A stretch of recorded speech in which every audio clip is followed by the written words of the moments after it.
విద్యను పూర్తిగా ప్రైవేట్ పరం చేసే విధానంలో భాగంగానే విద్యారంగ సమస్యలు పరిష్కరించకుండా ప్రభుత్వ విద్యను నిర్వీర్యం చేస్తున్నాయని పీడీఎస్ఎఫ్ రాష్ట్ర అధ్యక్షుడు ఆవుల నాగరాజు అన్నారు.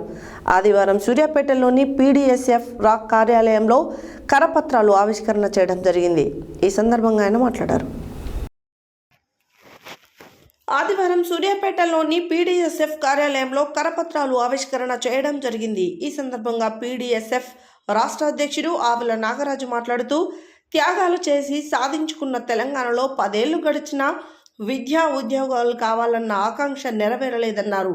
రేవంత్ రెడ్డి ప్రభుత్వం విద్యారంగాన్ని రక్షిస్తామని, ఫీజు నియంత్రణ చట్టం తీసుకువచ్చి వ్యాపారాన్ని అడ్డుకుంటామని చెప్పిన మాట ఏమైందని ప్రశ్నించారు.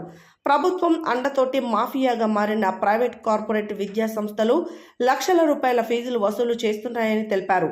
దీని ఫలితంగా విద్యలో అసమానతలు పెరగడం మూలంగా పేదలు చదువులకు దూరమయ్యే పరిస్థితి ఏర్పడిందని, ఇప్పటికైనా విద్యా వ్యతిరేక విధానాలను మానుకోవాలని, కార్పొరేట్ విద్యా సంస్థలను పూర్తిగా రద్దు చేసి ప్రైవేట్ విద్యా సంస్థలను ప్రభుత్వ ఆధీనంలోకి తీసుకుని వ్యాపారాన్ని అడ్డుకోవాలన్నారు. విద్యారంగానికి సరిపడా నిధులు కేటాయించి కామన్ స్కూల్ విధానాన్ని తీసుకువచ్చి అందరికీ విద్యను అందించాలని డిమాండ్ చేశారు. ఈ కార్యక్రమంలో నాయకులు కుమార్, రాజేందర్, నవీన్, నాగరాజు, అజయ్, నితీష్లు పాల్గొన్నారు.